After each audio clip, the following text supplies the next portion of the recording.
Moi c'est Mentissa, je suis une chanteuse, artiste et je chante un mélange de pop et de chansons françaises. J'ai été révélée grâce à la saison 10 de The Voice. J'ai maigri, j'ai dit oui ça va, mais ça allait toujours pas. Drôle de rire, on n'est jamais assez bien avec soi. Balance parle du lâcher prise psychologique qu'on a à se peser tous les jours, à se regarder, à ne pas s'aimer, à pas accepter qu'on a un petit bourrelet, à pas accepter qu'on a des formes. Pour moi, Balance, c'était vraiment ça, c'est d'accepter et de se dire, bon, en fait, je suis comme ça. Et de pas s'infliger tout ce que j'ai pu m'infliger, c'est-à-dire les régimes, voilà. Et j'en passe. C'est vraiment ça, c'est l'estime de soi, l'amour de soi. J'ai libéré le poids, j'ai pesé l'or sur le cœur qui m'empêchait d'être belle, qui m'empêchait d'être moi.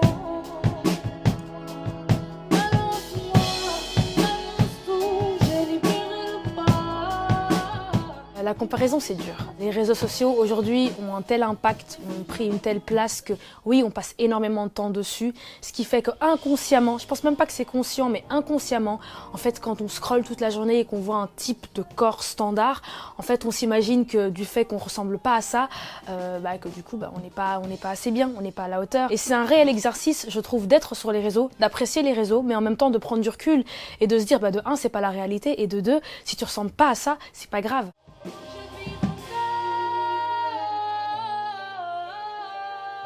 Quand j'étais plus jeune, c'était difficile, moi. C'est vrai que j'ai grandi en Flandre, en Belgique, donc c'est une région où voilà, il y a pas mal de filles qui sont finalement typées blondes, yeux bleus, assez minces, pas de forme. Et c'est vrai que toutes mes copines, elles ressemblaient à ça. J'ai eu du mal à m'accepter. Et puis au fur et à mesure du temps, j'ai compris que ma différence, c'était ma richesse. Que ce soit mon sourire, mes yeux, ma couleur de peau, mes cheveux.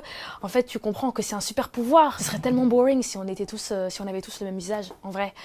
Et c'est ça aussi, c'est ça que les gens doivent comprendre, c'est qu'en fait, ta différence te rend authentique. Il faut être fier de tout ce qui fait qu'on est nous. La musique, ça a été bien plus qu'une thérapie.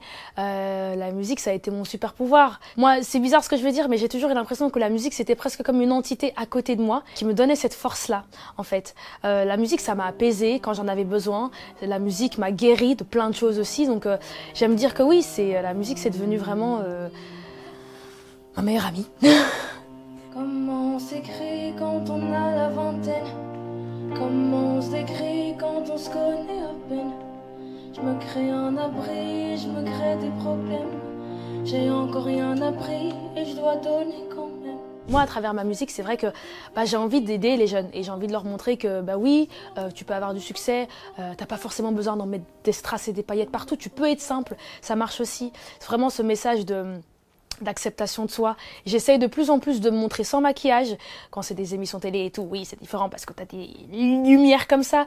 Mais quand c'est des petites interviews, même parfois des petits concerts, des plateaux radio, j'essaie de me montrer sans maquillage pour normaliser ce truc-là et de se dire, ah oui, elle s'est pas maquillée, oui, tout va bien. On peut être très dur avec soi-même.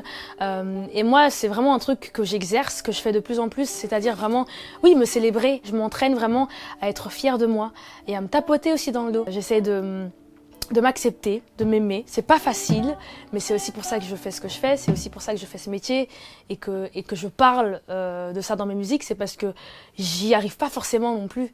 Et je trouve ça bien que les gens qui me regardent se rendent compte que même pour nous qui sommes sur le devant de la scène, ça veut pas forcément dire qu'on est plus confiant que ces personnes-là qui nous regardent finalement.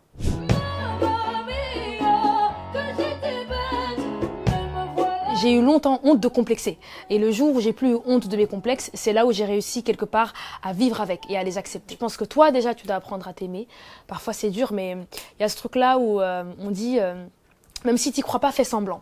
Tous les jours tu te réveilles et tu te dis t'es belle. Même si tu te trouves pas belle, tu te dis t'es belle. Et à un moment donné, ça commence à infuser dans la tête et un jour tu te réveilles et finalement tu te trouves vraiment belle. C'est un truc qui marche. Fake it till you make it.